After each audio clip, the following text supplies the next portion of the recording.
আল্লাহর নবী বলেন, হাসরের ময়দানে আমি সর্বপ্রথম আল্লাহর কুদরতি কদমে আমি মুহাম্মদ সেজদা দেব। হাসরের ময়দানে প্রথম আল্লাহ আমার হাতে আল্লাহর প্রশংসার পতাকা আমার হাতে তুলে দিবেন। হাসরের ময়দানে সর্বপ্রথম আল্লাহর প্রশংসার বাক্য আমি মুহাম্মদী আমার জবানে উচ্চারণ করব।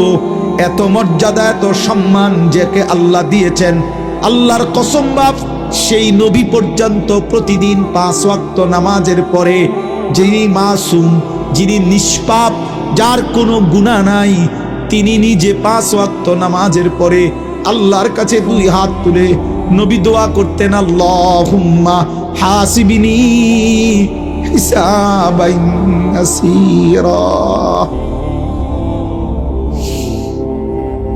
নবী নিজে এই দোয়া পড়তেন, আল্লাহুম্মা হাসিবিনি হিসাবান ইয়াসীরা। আল্লাহ আপনার এই বন্ধু আমি মুহাম্মদের হিসাব আপনি সহজ করে দিয়েন। আমারও ভয় হয় রে মাওলা।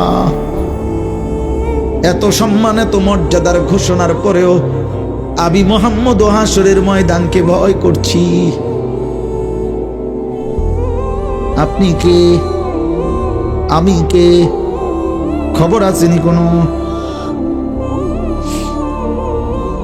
অতএব আল্লাহ তাআলা বলেন, বান্দা আমি পরীক্ষা নেব, ইমানের পরীক্ষা, আমলের পরীক্ষা, সেজদার পরীক্ষা, বন্দেগীর পরীক্ষা, গোলামির পরীক্ষা।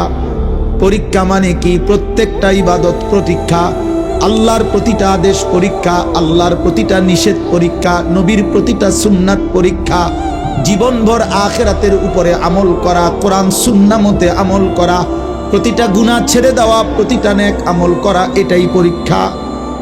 পরীক্ষা চলছে, পরীক্ষা চলবে, রাতেও পরীক্ষা, দিনেও পরীক্ষা, সকালেও পরীক্ষা, বিকালেও পরীক্ষা, একাকীও পরীক্ষা, সবার সাথেও পরীক্ষা, গোপনেও পরীক্ষা, প্রকাশ্যেও পরীক্ষা, গভীর অন্ধকারেও পরীক্ষা, দিনের আলোতেও পরীক্ষা। আল্লাহ বলেন, চলছে পরীক্ষা বান্দা। কখন পর্যন্ত চলবে মাওলা? হাত্তা ইয়াতিয়াকাল ইয়াকিন, মৃত্যু আসা পর্যন্ত পরীক্ষা দিতে হবে।